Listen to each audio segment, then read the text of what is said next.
Llegó el momento de la participación del politólogo Francisco Ruiz, doctor en Derecho Electoral, integrante del Instituto Nacional de Administración Pública, catedrático, autor de la columna Leer Entre Líneas, que usted también puede leer en unirradioinforma.com. Usted encuentra a Francisco Ruiz en redes sociales como FRuizMX. Francisco, ¿cómo estás? Muy buenos días.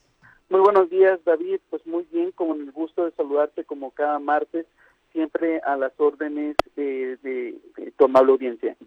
Oye, pues ahora sí que te tomo la palabra y te pregunto, presidente, ¿para qué? Pues mira, la realidad es que en México estamos acostumbrados y hemos tenido esta perspectiva desde hace ya, me atrevo a decir, cientos de años, de que el presidente de México es una especie de monarca disfrazado, ¿sí?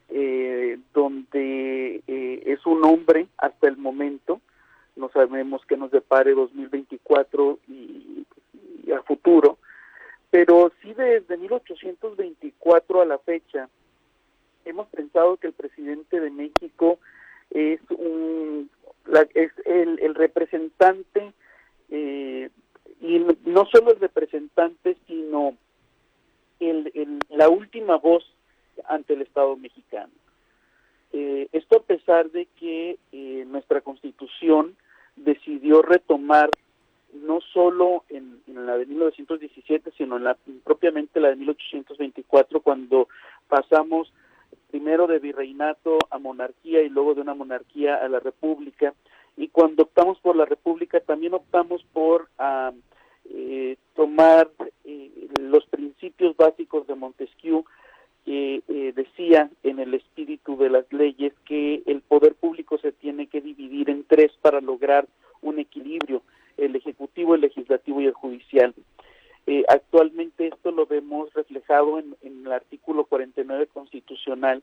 Sin embargo, esa es la teoría. En la práctica logramos ver cómo durante, insisto, la parte que corresponde del siglo XIX, ni se diga en el siglo XX, al inicios del siglo XX y posterior a la década de 1920, como pues el poder del presidente va a tener una característica metaconstitucional, ¿no? ¿Por qué? Porque definitivamente no se va a limitar a lo que establece la Constitución y las leyes secundarias, sino que el presidente de México, sin ponerle un nombre, siempre ha tenido esta supremacía, este mayor peso frente a el poder legislativo y el poder judicial, de tal suerte que, bueno, pues dentro de las propias atribuciones que tiene el presidente de México está la de proponer quienes ocuparán un espacio dentro de la Suprema Corte de Justicia, es decir, quién será uno de los 11 togados que estén en la Suprema. Y bueno, vemos cómo con el tiempo se han venido haciendo algunos ajustes a los textos, tanto constitucional como a las leyes secundarias, para ir de alguna manera entrelazando a los partidos políticos y entrelazando también a los actores políticos y entrelazando, por supuesto, a los poderes, ¿no?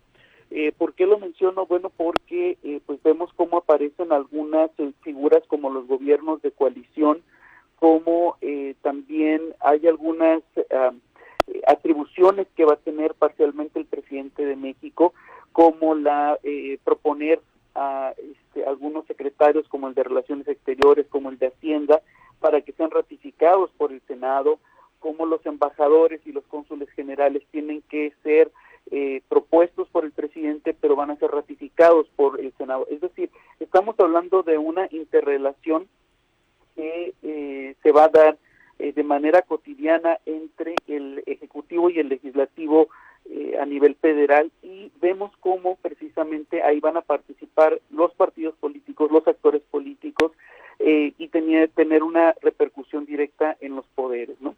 Esto, insisto, se ha venido dando desde hace bastante tiempo. El modelo que hoy pues prevalece, que hoy vivimos.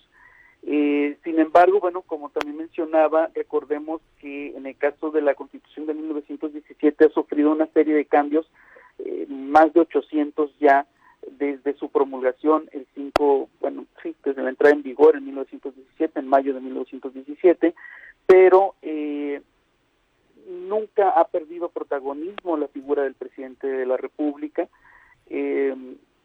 Y esto, bueno, se debe no solo a una cuestión histórica, una cuestión cultural, sino también, si nosotros prestamos atención, de los tres poderes públicos, el único que se deposita en una persona es el Ejecutivo, y esto permite a los ciudadanos mexicanos poder identificar a plenitud quién es el gobernante en turno.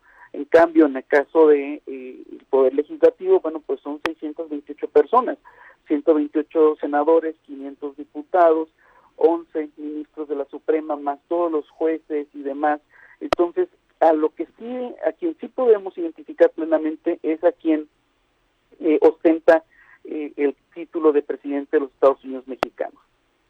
Cabe aquí aclarar que el texto constitucional, pues no sé si se les vaya a ocurrir hacer un cambio más, porque dice presidente, pero no contempla la palabra presidenta, que ya lo hemos mencionado en varias ocasiones, como esta es una aberración. Sin embargo, bueno, habrá que ver qué título se le va a dar en caso de que tengamos la elección del año que viene a una candidata ganadora, cómo se va a emitir la constancia también de mayoría por parte de la autoridad electoral.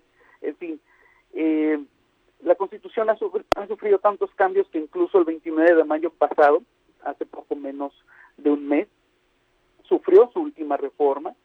Y sin embargo, bueno, se mantiene el método de contratación, y sí lo menciono bien, contratación, porque recordemos que el presidente de la República es un empleado de la sociedad, recordemos que es un empleado de los mexicanos, y desafortunadamente no tiene la palabra contratación, pero creo que así debería decir. La contratación del presidente de México va a ser mediante una elección directa y tendrá la posibilidad de revocarse gracias a las últimas reformas que se hicieron, ¿no? Dentro de los requisitos que se deben de cumplir, pues ser mexicano por nacimiento, hijo de padre o madre mexicano. Recordemos que este artículo fue reformado y fue lo que permitió que Vicente Fox se convirtiera en presidente de México. Tener 35 años, no ser ministro de culto. Continuamos con esta herencia que nos dejan las leyes de reforma, las pues poco gratas experiencias de presidentes militares nos llevan a pedir que quien aspira a ser presidente de México se separe del ejercicio activo en las Fuerzas Armadas 6 meses antes, igual que secretarios, subsecretarios, el fiscal de la República, los gobernadores, jefe de gobierno de la Ciudad de México, ¿no? Pero bueno, aquí es importante destacar que si bien el proceso electoral es dirigido por leyes específicas, por instituciones específicas, no podemos dejar de lado nuestra ley máxima, que es la Constitución, y tenemos que prestar particular atención a para qué queremos un presidente, qué hace un presidente. Ya adelantaba yo hace un momento, ¿no?, como el presidente, pues además de promulgar y ejecutar leyes, pues elige a su gabinete y al cuerpo diplomático, salvo aquellos que tienen que ser ratificados por el Congreso. También va a elegir militares de alto rango, disponer de las Fuerzas Armadas, para la seguridad interior, eso hay que subrayarlo, y para la defensa exterior, cómo tiene la facultad de disponer de la Guardia Nacional, declarar la guerra, obviamente se requiere del respaldo del Congreso, intervenir y remover a el fiscal o la fiscal general de la República, dirigir la política exterior, firmar tratados internacionales, optar por, como lo mencionaba, el gobierno de coalición, y por supuesto también recordemos que tiene la capacidad de vetar leyes, ya sea de manera parcial, de manera total o de bolsillo, como se le conoce también por ahí, y por supuesto ser responsable de la administración pública, es decir, del gobierno federal, tanto centralizado como paraestatal. ¿Por qué no debemos de perder de vista esto? Bueno, porque el próximo año Esperemos que no sea marcado como desafortunadamente se ha venido dando por la abstención de los votantes. Nuestra responsabilidad es enorme. ¿Por qué? Porque el presidente de México es un administrador, y subrayo, es empleado de los mexicanos, y como administrador debe no solo administrar los recursos económicos y materiales, sino también los recursos humanos, claro. Y para ello se requiere de tener de experiencia, de conocimiento pleno, probado, incluso técnico, y no con decisiones de mera improvisación o espontáneas o por recomendaciones de terceras personas, ¿no? Entonces, de ahí la urgencia de que el próximo presidente sepa gobernar y no solamente sepa endulzarle el oído a las masas. Insisto, por eso nuestra responsabilidad como ciudadanos es enorme. Sin duda, y alguna vez escuché de algún analista, politólogo también, Francisco, si me permites recordarlo, y espero no equivocarme, pero creo que lo explicaba Carlos Barbosa, quien debes de ubicar perfectamente.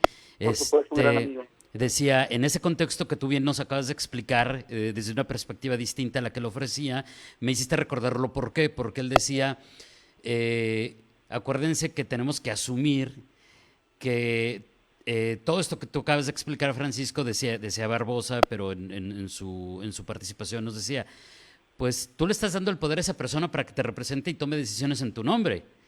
Y entonces tiene que saber de todos estos asuntos que tú acabas de mencionar, y es otra parte que tendríamos que sumar a todos estos análisis, que digo, tú de alguna manera también ya lo explicaste y dijiste algo en el mismo sentido, pero creo que es súper importante con lo que está cerrando, por eso citaba a Carlos Barbosa. ¿Quién quieres que dirija los destinos de tu país? No es cliché, es literal, ¿no? Total y absolutamente, es firmar es endosar un cheque en blanco y esperar que tome las mejores decisiones. Y por eso me gusta hacer mucho esta comparación y reiterar que son empleados. ¿Por qué? Porque en la Claro. iniciativa privada, ¿a quién vamos a contratar? Al mejor perfil, al que nos va a dar mejores resultados, no al que nos caiga bien, no al que nos hace reír, no al que nos entretiene, sino a quien realmente nos va a ofrecer resultados favorables, a quien nos puede, en este caso, digamos, si no al mejor, al menos peor, ¿no? Pero sí aquel que tenga la capacidad de tomar decisiones que mejoren la calidad de vida de los ciudadanos y que no necesariamente tiene que ser el más popular, el más gracioso o el más simpático. Claro. Francisco, te agradezco enormemente, como siempre, te mando un abrazo, que tengas un excelente martes y nos escuchamos la próxima semana. Buenos días. Buenos días, gracias. Es Francisco Ruiz, politólogo, doctor en Derecho Electoral e integrante del Instituto Nacional de Administración Pública, catedrático, autor de la columna Leer Entre Líneas, que usted también puede consultar en unirradioinforma.com.